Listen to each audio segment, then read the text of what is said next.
నా పేరు శ్రీనివాస్ అండి. నేను కాకినాడ బార్ అసోసియేషన్ సెక్రటరీ అండి.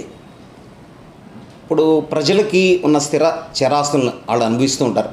వాళ్ళకి వాళ్ళ ఆస్తులను మించి వాళ్ళ ఆస్తులను గూర్చి చాలా సమస్యలు వస్తుంటాయి. సమస్యలు వచ్చేస్తే ఏ సామాన్య మానవుడికి సమస్య వచ్చిన వెంటనే వాళ్ళ ఆస్తి గురించి ఫస్ట్ అప్రోచ్ అయ్యేది one and only remedy is courts. ఈ కోర్ట్స్కి వెళ్ళి వాళ్ళకున్న టైటిల్ని వాటిని చూపించుకుని ఇది నా టైటిల్ అండి, ఇది నాకు హక్కులు ఉన్నాయండి అని చూపించుకుంటే కోర్టు వారు ఇచ్చే ఆర్డర్సే వాళ్ళకి ఒక final authority and one and only authority. ఇటువంటి సమయంలో మన ప్రభుత్వం ఈ మధ్యన ల్యాండ్ టైటిలింగ్ యాక్ట్ అని ఒక డిఫెక్టివ్ ఎనాక్ట్మెంట్ ఒక ల్యాండ్ టైటిలింగ్ యాక్ట్ అని తీసుకురావడం జరిగింది. దీంట్లో ఈ యాక్ట్ చాలా చిన్న యాక్ట్ అండి, అందరూ చదవచ్చు, తెలుసుకోండి. ఇంక తెలుసుకునే విధానంలోనే మా అడ్వకేట్స్ అందరూ కూడా నెల 15 రోజులు రిలే నిరాహార దీక్షలు చేస్తూ ఈ ల్యాండ్ టైటిలింగ్ యాక్ట్లో ఉన్న డిఫెక్ట్స్ అన్నీ కూడా ప్రజల్లో తీసుకెళ్లాలన్న ముఖ్య ఉద్దేశంతో మాత్రమే మీరు రిలే నిరాహార దీక్షలు, అలాగే హైకోర్టులోనేమో రిట్ పిటిషన్ ఫైల్ చేయటం, ఇవన్నీ కూడా పాంప్లెట్స్ అన్నీ కూడా గ్రామాల్లోకి వీళ్ళందరికీ చెప్పడం, ఇవన్నీ కూడా చేసాం. అసలు ఈ యాక్ట్ ఎందుకు మనకు మైనస్ పాయింట్ అసలు ఏంటంటే, ఇప్పుడు ఈ పరిస్థితుల్లో ఎప్పుడైతే మనం సమస్యలు వచ్చినప్పుడు కోర్టులకు వెళ్ళి మనం నిరూపించుకుని మనం చేసుకుంటున్నామో, ఇటువంటి విధానాలన్నిటి కూడా పక్కన పెట్టి ఓన్లీ రెవెన్యూ అథారిటీస్ అంటే గవర్నమెంట్ అపాయింట్ చేసిన అధికారులకు మాత్రమే, అంటే రెవెన్యూ అధికారులందరికీ కూడా ఈ అధికారాలు ఇచ్చి వాళ్ళనే టైటిల్ డిసైడ్మెంట్ కింద అపాయింట్ చేయడం, టైటిలింగ్ ఆఫీసర్స్ కింద అపాయింట్ చేయడం కూడా జరిగిందండి. ఈ టైటిలింగ్ ఆఫీసర్ ఎప్పుడైతే టైటిలింగ్ ఆఫీసర్ దగ్గరికి వెళ్తారో అతనే టైటిల్ డిసైడ్ చేస్తాడు. టైటిల్ డిసైడ్ చేసిన అతని ఆర్డర్స్ మీద మీరు కానీ ఇన్ఫ్రింజ్మెంట్ అంటే దాని మీద ఆర్డర్ సరిగ్గా లేవని కానీ మీకు కానీ అనిపిస్తే మీరు హైకోర్టుకే వెళ్ళాలి. మళ్ళీ ఈ సివిల్ కోర్ట్స్కి జ్యూరిస్డిక్షన్ తీసేయడంతో హైకోర్టుకి వెళ్ళవలసిన పరిస్థితి వస్తుంది. ఈ రోజుల్లో చూస్తున్నాం, హైకోర్టు అంటే స్టేట్కి ఒకటి ఉంటుంది. ఆ స్టేట్కి ఉన్న దాంట్లో అపీల్స్ చాలా వ్యవహారాలు అన్నీ కూడా ఉంటాయి.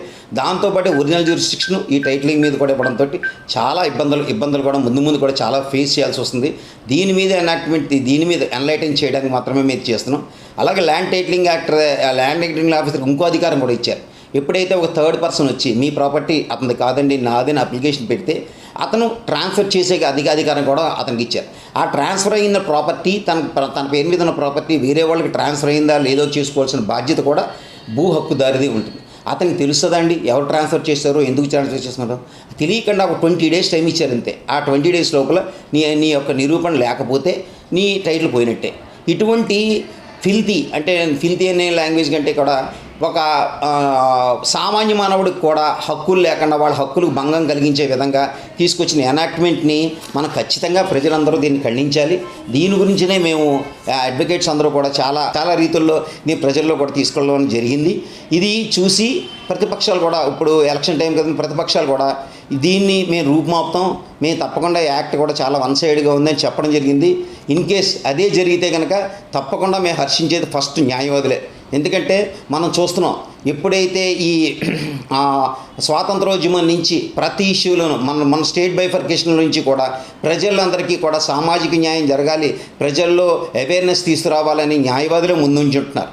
ఎందుకంటే ఇక్కడ వాళ్ళకి బెనిఫిట్స్ వస్తాయని కాదు, వచ్చే చట్టాలన్నీ కూడా ప్రజల దృష్టికి తీసుకెళ్ళి వాళ్ళకి జరిగే అన్యాయాలని వాళ్ళని చెప్పడానికనే ముఖ్య ఉద్దేశంతో మాత్రమే న్యాయవాదులందరూ కూడా దీన్ని చేయడం జరిగింది. అందులో భాగంగానే ఈ ల్యాండ్ టైటిలింగ్ యాక్ట్ని కూడా రద్దు చేయాలి వెంటనే. లేదంటే సామాన్య మానవులు అందరూ కూడా, సామాన్య ప్రజలానికి అందరం కూడా చాలా సఫర్ అవుతారు ముందు. అంతే తప్ప వేరే ఉద్దేశమే లేదు. దీని గురించని ఇప్పుడున్న ప్రభుత్వం మరి మేము యాజిటేషన్ చేస్తున్నది ఎందుకు చేస్తున్నారు ఏంటి అని దాని గురించి కూడా ప్రశ్నించకుండా ముందుకు పోతూ అనేక జీవోలు పాస్ చేస్తూ, నిన్న కూడా ఏదో జీవో వచ్చింది దీని మీద. దానికి కూడా మన డిఐజీకి వాళ్ళకి ఒక డైరెక్షన్ ఇచ్చి ఈ మన రిజిస్ట్రేషన్ అథారిటీ కూడా దానికి కూడా కొన్ని డైరెక్షన్ ఇవ్వడం జరిగింది. అది కూడా పూర్తిగా ఇంకా రావాల్సి ఉంది. అది కూడా వస్తే ఈ ల్యాండ్ టైటిలింగ్ యాక్ట్ని వాళ్ళు సమర్థిస్తున్నట్టుగానే కనబడుతుంది ఇప్పుడున్న ప్రభుత్వం. ఎందుకు ప్రజల నుంచి అంత వ్యతిరేకం వచ్చినప్పుడు న్యాయ నిపుణులు కానీ, ప్రజల్ని కానీ, ప్రజానికాల్లో ఉన్నతాధికారులు కానీ, ప్రజానికాల్లో గుర్తింపున్న వాళ్ళ తర్వాత సమావేశాలు జరిపి ఎందుకు వస్తుందని వ్యతిరేకించి చర్చించి ప్రజలకు న్యాయం చేయవలసిన ప్రభుత్వాలే ఇలా ముందుకు వెళ్ళిపోతుంటే ప్రజలకి ప్రభుత్వానికి మధ్యలో మా న్యాయవాదులు ఉంటూ బ్రిడ్జి కింద ఉండి చేసే ఉద్యమాల్లో భాగంగానే ఈ మనం చేస్తున్న ల్యాండ్ టైటిలింగ్ యాక్ట్ యొక్క ఉద్యమం.